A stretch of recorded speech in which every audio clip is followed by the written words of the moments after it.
Hello, everyone. This was a good week of chapters, despite there being no One Piece and it being a short week. So, with that being said, we're going to start off with Black Clover, chapter 327. This was a good chapter as Asta was able to go toe to toe with Lucifero. Because Asta was able to get his full devil union now with Libby. They seemingly are one and can feel each other's both feelings and thoughts, so they're more united than ever before, and they could seemingly block out all magic. So Lucifero's undomitable strength is no longer an issue for them because his magic is canceled out. Asta was able to get at least somewhat of an upper hand in this this very short chapter. Asta was able to get the upper hand for a moment by being able to actually hit Lucifero. Now again, this was a short chapter. Asta was also able to save Noct and Yami from Lucifero,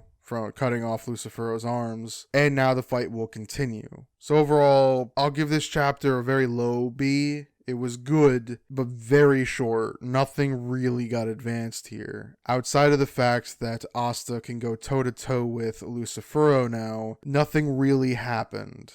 Which is fine, this was a short week, and Black Clover is on break next week, so that's understandable. This was just not it was a throwaway chapter, just being able to see Asta take on Lucifero. That his power-up was able to withstand whatever Lucifero is going to deal out. This still leads me to believe that they're going to win and beat Lucifero, but Lucifero will survive in some way, shape, or form and get away. Because it also said at the end of the chapter that the perfect union will only last 5 seconds. It'll be enough time for them to either A, beat him but not finish him off and Lucifero will get away, or B, he won't be able to finish the job and Lucifero will end up really beating Asta down and a bunch of people will die to probably save Asta's life. That's where I see this going at this point. There's no real question mark unless someone out of nowhere comes in to save the day, but that would be absolutely ridiculous at this point. So the next chapter will be important to see what decision is made.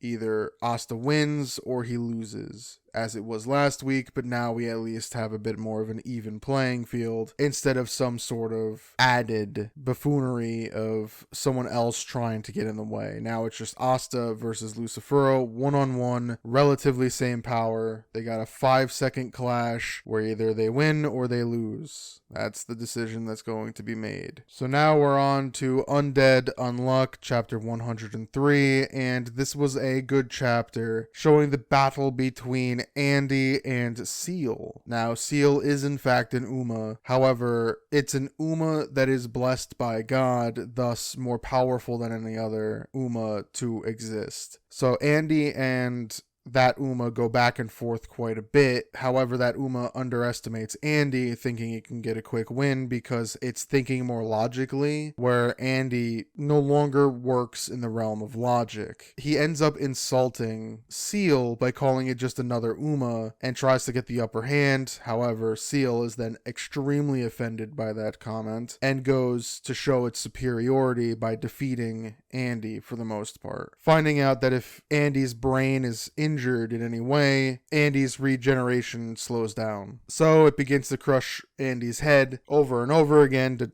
hurt the brain, and eventually the girl that Andy's been sort of protecting, traveling with here for this last few chapters, jumps in the way to try to save Andy. Andy tries to warn her to get away, but Seal just snatches her up and seemingly kills her. So overall, I'm going to give this chapter a B. It was good. The ending was rather shocking, and I wonder how much this is going to elevate Andy in a way, because he looked very much angered by this action, as Seal doesn't seem to care one way or the other. And the fight itself was very good. I like the fact that Seal and Andy were pretty much even until Andy hesitated for a moment, took a blow to the head, and then his regeneration fell off. That gave Seal the upper hand for a moment, but now Andy gets a moment to heal because of that distraction. Maybe he'll bounce back, maybe because of the loss of his newfound friend. He elevates further something. But this battle overall here is pretty good and pretty even. So I look forward to seeing what happens next in the next chapter. Now we're on to Mashle, Magic and Muscles, chapter 101. And this was a good chapter showing the ending of this arc, seeing as how Mash actually wasn't hurt by Doom, and that it was, of course, his cream puff that seemingly took the blow, and he tried to block Doom's sword. Now, Mash did end up falling down because his muscles were too tired. Taking off the restraints seemingly puts too much strain on his untrained muscles, as he's not trained at 100% all the time. So he wasn't really ready to keep fighting. He was done. He couldn't move. Innocent Zero could feel powerful people coming, the other divine visionaries, so he decided to retreat with Doom. Doom demanded that the next time Mash and him meet, Mash does not hold back, and Innocent Zero leaves while setting the room seemingly on black magma, putting black magma in the room, leaving it that Mash will die. Mash tries to move, he can't, and so he's just resigned to his fate, knowing he can't do anything. However, this is where Demina shows up and saves the day. Demina grabs him, lifts him up, but he can't avoid the black magma himself, so he uses the last bit of his magic to save Mash, though ultimately this sacrifice kills him. He then thanks Mash for, well, I think he says thanks, Mash, or just goodbye, and thinks back to the fact that he was thrown away, but Mash was able to save him. Because of the kind gesture to shake Demina's hand, this ultimately turned him good, but now he has died. It's also seemingly gearing up for a final arc, which I don't think is the right decision, but we'll see if that's true or if it's just now we'll get 4 more arcs of them training to get to Innocent Zero and so on. Who knows? But it's seemingly gearing up for the final confrontation, quote unquote. So overall, I give this chapter a B. It was good seeing the end of this arc, and seemingly they're going to let Mash survive, even though he sort of didn't win. Though I don't know if he got the wand of the beginning or if Innocent Zero stole it. I'm not quite sure. But Demina's sacrifice was good. I would have liked it if he had joined the crew and had funny antics with his brother, but that is what it is. He was able to, quote unquote, redeem himself in the end, and now we move on to the next arc. Whatever that may be. As I said, it could be a training arc, it could be a ridiculous arc, it could be a serious arc, it could just go right into the final battle and this series is ending soon.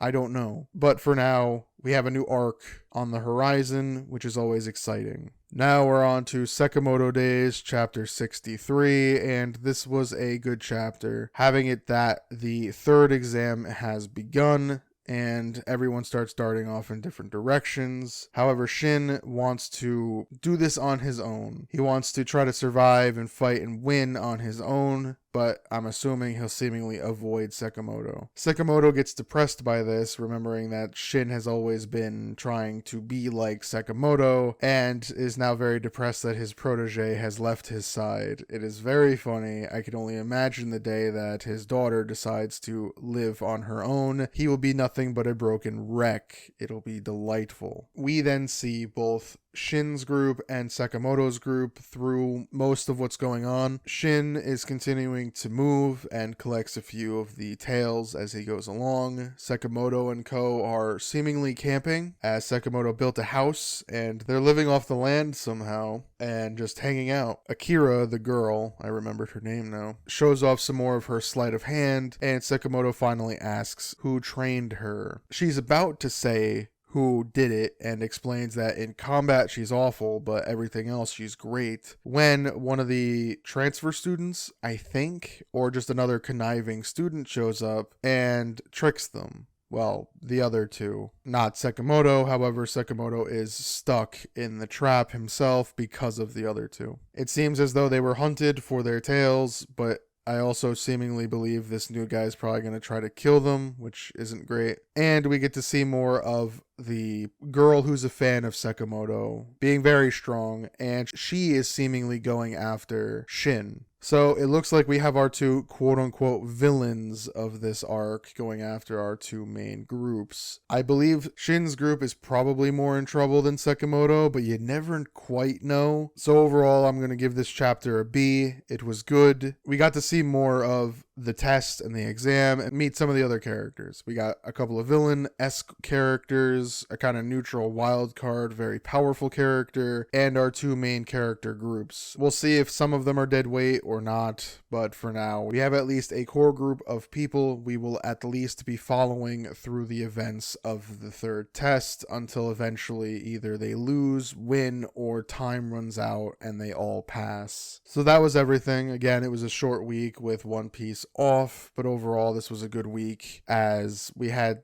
several different developments, from Black Clover having at least a power-up and the villain and hero being at a standstill, Undead seemingly having a slight defeat and a major death in the story, as well as Mashle having a sacrifice and major death at the end of an arc, and Sakamoto Days continuing its arc as things continue to heat up over there. So as for everything else, My Hero was fine, Jujutsu Kaisen was fine, and Blue Box was fine. That's all I really have to say about any of them, because they're just fine in my opinion. Yazakura family was good. We got to see more of the relationship with the eldest brother and his many siblings, and the seeming leader of the spy association. So the next few chapters should be fairly interesting. The Elusive Samurai was still very interesting, as it looks like we're about to hit an interesting point in the story, as the main character could potentially be meeting the main villain of the story very early. This could lead to a lot of different things, and the decision made in that moment will be very exciting to see what happens, because it could shape the story in so many different ways, no matter what decision is made. We then had P times 6, where we got to see more of the sister's backstory and why she became obsessed with wanting to play free, and why she hates playing the way she does because she doesn't like to do that. So it'll be interesting to see how Lucky is able to help her potentially. We then had Ashiman, which was good. We got to see the continued bond growing between the main two characters, and the villain, quote unquote, of this arc seemingly meet his end,